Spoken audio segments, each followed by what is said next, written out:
18 अक्टूबर 2006 ये वो दिन था जब माइक्रोसॉफ्ट ने रातों रात गूगल को ऑलमोस्ट बर्बाद कर दिया था। हुआ ये था कि सन 2006 के दौरान जब इंटरनेट एक्सप्लोरर सबसे ज्यादा फेमस ब्राउजर हुआ करता था, तब माइक्रोसॉफ्ट ने रातों रात गूगल को हटाकर बिंग को इंटरनेट एक्सप्लोरर का डिफॉल्ट सर्च इंजन बना दिया था। इस वजह से एक ही रात में गूगल ने अपने ऑलमोस्ट 300 मिलियन कस्टमर्स लूज कर दिए थे। और ये कहना एकदम सही रहेगा कि शायद आज हम गूगल को जानते भी नहीं अगर सुंदर पिचई उस समय गूगल में ना होते तो। एक लोअर मिडिल क्लास फैमिली का लड़का जिसके घर में ना तो बचपन में टीवी होता था और ना ही कोई कार, आज वो ना सिर्फ एक multi billion dollar company Google बल्कि उसकी पेरेंट कंपनी अल्फाबेट का भी सीईओ है। दोस्तों, आज इस वीडियो में हम एक बहुत ही टैलेंटेड और इंटेलिजेंट पर्सनैलिटी मिस्टर सुंदर पिच्चई की लाइफ को थोड़ा करीब से जानेंगे। तो चलिए स्टार्ट करते हैं। पिच्चई सुंदरराजन, जिन्हें कि हम सुंदर पिच्चई के नाम से जानते हैं, इनका जन्म 1972 में तमिलनाडु की एक सिटी मदुरई में एक मिडिल क्लास फैमिली में हुआ। इनके पिता मिस्टर रघुनाथ पिच्चई जीईसी नाम की एक कंपनी में इलेक्ट्रिकल इंजीनियर थे और इनकी मां मिसेस लक्ष्मी इनके जन्म से पहले एक स्टेनोग्राफर का काम किया करती थी। एक आम मिडिल क्लास फैमिली की तरह इनकी फैमिली भी उस दौरान एक 2 रूम के अपार्टमेंट में रहा करती थी और उस टाइम पर इनकी फैमिली की फाइनेंशियल सिचुएशन का आप इस बात से अंदाजा लगा सकते हैं कि इनके पिता को अपने लिए एक स्कूटर खरीदने के लिए 3 साल तक सेविंग्स एंड वेट करना पड़ा था। और जब ये अराउंड 14 साल के थे तब जाकर इनके घर में इनका पहला लैंडलाइन टेलीफोन आया था। पर ये शुरुआत से ही काफी होनहार और इंटेलिजेंट स्टूडेंट थे एंड इन्होंने 1993 में आईआईटी खड़गपुर से अपनी मेटलर्जिकल इंजीनियरिंग की पढ़ाई पूरी करी। इंजीनियरिंग कंप्लीट करने के जस्ट बाद इन्होंने स्टैनफोर्ड यूनिवर्सिटी से स्कॉलरशिप हासिल कर ली and material science and semiconductor physics में एमएस करने के लिए यूएस चले गए।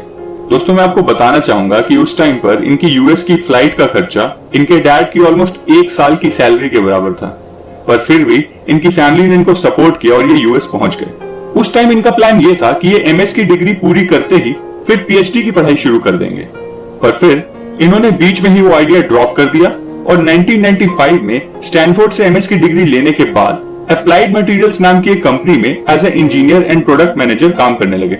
पर इस कंपनी में इन्होंने ज्यादा टाइम तक काम नहीं किया एंड फिर एमबीए की पढ़ाई करने के लिए इन्होंने ये जॉब छोड़ दी और Wharton School of University of Pennsylvania में एमबीए के लिए एडमिशन ले लिया। इन्होंने 2002 में यहां से अपने एमबीए की पढ़ाई पूरी करी। एमबीए के जस्ट बाद इन्होंने मैकेंजी में as a management consultant job join कर ली और कुछ ही दिनों के बाद अपनी आईआईटी की बैचमेट और गर्लफ्रेंड अंजलि से शादी कर ली। और सन 2006 वो साल था जब इन्होंने finally president of product management की पोस्ट पे गूगल में जॉब ज्वाइन करी और उसी साल गूगल ने अपना फ्री मेल सर्विस जीमेल भी लॉन्च किया था। अब मैं आपको बताऊंगा कि आखिर गूगल में इनकी रियल सक्सेस जर्नी कैसे शुरू हुई, कैसे ये गूगल के फाउंडर्स की नजरों में और बाकी एम्प्लॉयज के बीच लाइमलाइट में आ गए। गूगल ज्वाइन करने के बाद इनका शुरुआती प्रोजेक्ट एक गूगल टूल बार का था। ये टूल बार उस समय काफी इंपॉर्टेंट था क्योंकि इस टूल बार की हेल्प से लोगों के पास इंटरनेट एक्सप्लोरर पर गूगल को डिफॉल्ट सर्च इंजन बनाने का ऑप्शन आता था। तब एरिक स्मिथ गूगल के सीईओ थे एंड उस टाइम पर पिच्चई ने Eric Schmidt and Larry Page को बोला कि गूगल टूलबार प्रोजेक्ट तो ठीक है, पर हमें अपना खुद का एक ब्राउजर भी बनाना चाहिए। और ये सुनकर Eric Schmidt and Larry Page ज्यादा खुश नहीं हुए एंड सुंदर पिच्चई का ये प्रपोजल और आइडिया उन्होंने ठुकरा दिया एंड ये कहा कि इंटरनेट एक्सप्लोरर मार्केट में ऑलरेडी एक बहुत अच्छे ब्राउजर के तौर पे एग्जिस्ट करता है और हम अपना ब्राउजर बनाकर कुछ खास नहीं कर पाएंगे, इसलिए अभी सिर्फ गूगल टूलबार पर ही ध्यान दो और यही प्रोजेक्ट कंप्लीट करो। तब पिच्चई ने कहा कि एक दिन माइक्रोसॉफ्ट अपना खुद का सर्च इंजन बना लेगा एंड शायद हमें उससे पहले अपना ब्राउजर बना लेना चाहिए।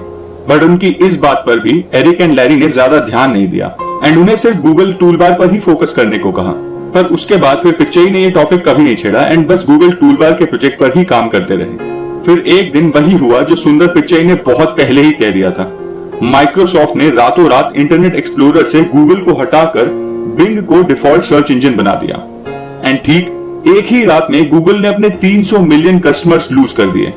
पर तब तक पिच्चई और उनकी टीम गूगल टूलबार ऑलमोस्ट बना ही चुकी थी एंड बचा हुआ काम पिच्चई एंड उनकी टीम ने जी जान लगाकर बहुत जल्दी कंप्लीट कर दिया एंड गूगल टूलबार मार्केट में लॉन्च कर दिया।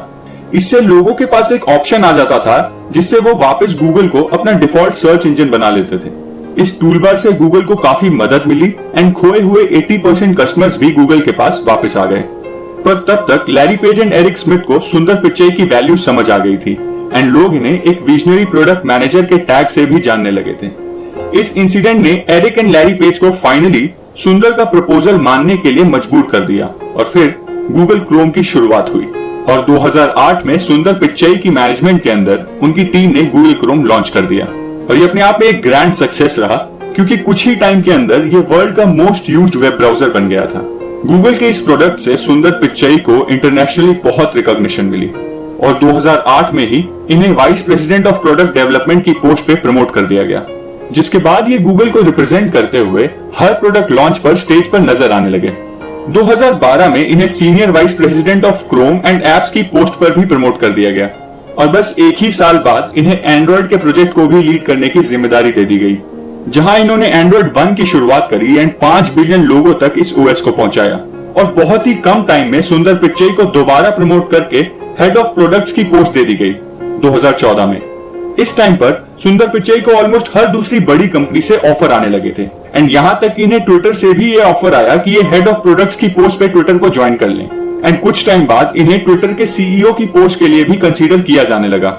हैरानी की बात तो ये है कि इन्हें माइक्रोसॉफ्ट के सीईओ की पोस्ट के लिए भी एज अ कैंडिडेट कंसीडर किया गया था, पर इन्होंने गूगल के साथ अपनी लॉयल्टी नहीं छोड़ी एंड रिटेन करने के लिए इन्हें 2015 में गूगल के सीईओ की पोस्ट पे प्रमोट कर दिया गया। दोस्तों, कई बार इन्हें लैरी पेज से बेटर सीईओ भी बताया गया है एंड यूं ही नहीं 2019 में इन्हें अल्फाबेट का भी सीईओ बना दिया गया। आज सुंदर पिच्चई वर्ल्ड के मोस्ट पावरफुल लोगों में से एक माने जाते हैं एंड हमारे लिए गर्व की बात तो ये है कि एक इंडियन आज वर्ल्ड की टॉप कंपनी का सीईओ है। दोस्तों, ये थी सुंदर पिच्चई की लाइफ स्टोरी एंड उम्मीद है आपको ये वीडियो पसंद आई होगी।